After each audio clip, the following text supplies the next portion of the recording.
বিসমিল্লাহ। হ্যাঁ কি রে, কি দেখছি? মসজিদের ভিতরে এরকম আর্জেন্টিনার পতাকা টাঙাইস কিনা? পুরো মসজিদ ভর্তি পতাকা। ব্রাজিলের পতাকাও তো আছে, কিন্তু কামড়া করলো কিনা? আমি নিশ্চিত এটা ইমাম সাহেবেরই কাজ।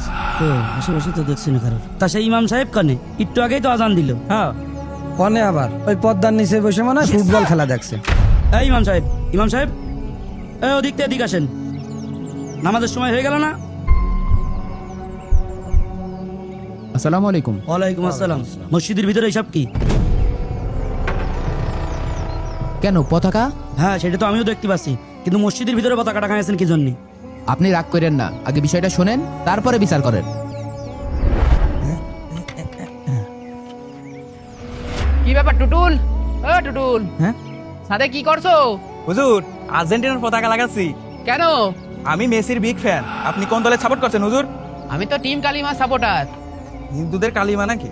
এটা আবার কোন দল? নাউজুবিল্লাহ। সি সি সি, কি বলো? তুমি টিম কালিমা চেনো না? এমন দল তো 2026 সালে বিশ্বকাপ খেলছে না। খেলছে। এই দল প্রতিদিন 5 বার মাঠে নামে। শুধু চোখ থাকলে দেখা যায় না, অন্তর লাগে। 5 বার মাঠে নামে মানে? এই দলের কোচ কে হুজুর? এদের চোখ খুলতে হলে এদের ভাষায় কথা বলতে হবে। হুজুর কোথায় যাচ্ছেন? বলে যান। আদো বিষয় সিদ্দিক ভাই দাঁড়ান দাঁড়ান দাঁড়ান। কি ব্যাপার হুজুর? এই বস্তার ভিতরে কি? বস্তার ভিতর ব্রাজিলের পতাকা। ব্রাজিলের পতাকা? তো ব্রাজিলের পতাকা কি করবেন?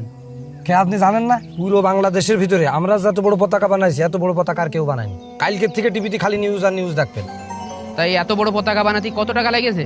এই খরচ প্রায় 60,000 টাকা মতন পড়েছে। 60,000 টাকা? আপনার বাড়ি চাইল নেই, মাথায় ছাদ নেই, 60,000 টাকার পতাকা বানিয়ে পোদ্দারি মেরে বেড়াচ্ছেন? হুজুর আপনারা খালি জ্ঞান দেন, এসব জ্ঞান টান থুয়ে দেন। তিনি সব জায়গায় জ্ঞান চলে না। আর যে পতাকা বানাইছি তাতে যদি 2 দিন না খেয়েও থাকি তো কোনো সমস্যা হবে না। প্রত্যেকটা বাড়ির ছাদে পতাকা, অথচ আল্লাহর ঘরই খালি। এদের একটা শিক্ষা দিতে হবে। হুজুর বিড় করে কি কি করছেন?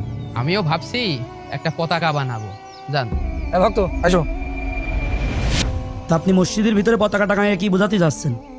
আমি কি বুঝাতে যাবো? আপনাদের প্রত্যেকের বাসায় একটা করে পতাকা টানানো আছে। তা আমি চিন্তা করলাম মসজিদ বাদ যাবে কেন? আমরা তাহলে এক কাজ করি, আসেন মসজিদে একটা প্রজেক্টর টানিয়ে সবাই মিলে খেলা দেখ পানে।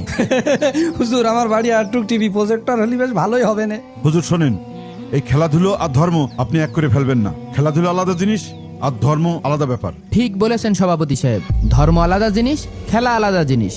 তাহলে আপনাদের প্রত্যেকের বাড়ি পতাকা কেন টানিয়েছেন? আরে হুজুর, ওটা তো আনন্দের জন্য, ভালোবাসার জন্য। তাহলে তো হয়ে গেল। আর আমি আল্লাহর ঘরে টানালাম, আর এখানে তো ক্ষতির কিছু দেখছি না। এইবার তো হুজুর প্যাঁচ লাগাই দিলেন। হুজুর তাহলে টিম কালিমার কোচ কে? আমার দলের কোচ মোহাম্মদ সাল্লাল্লাহু আলাইহি সাল্লাম। তার দলের নাম লেখাতে বাসায় পতাকা টানানো লাগে না, এই অন্তর থেকে ভালোবাসা আসা লাগে। হুজুর মসজিদ থেকে পতাকাগুলো নামান। মসজিদ আল্লাহর ঘর, এসব পতাকা মসজিদে মানায় না।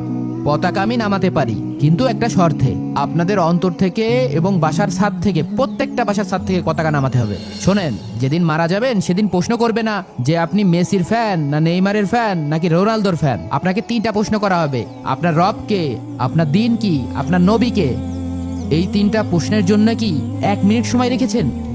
আপনারা রাত 3টার দিকে উঠে খেলা দেখেন, গ্রামের সবাই মিলে 60,000 টাকা দিয়ে পতাকা বানিয়েছেন।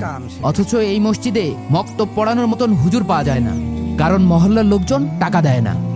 আল্লাহ তাআলা বলেন, মানুষ নিশ্চয়ই ক্ষতির মধ্যে রয়েছে, তবে তারা ছাড়া যারা ঈমান আনে এবং সৎ কাজ করে। ভাইরা, এখনই ভিডিওটি শেয়ার দিন। হতে পারে আপনার একটি শেয়ারেই একজন ভাইয়ের চোখ খুলে গেল।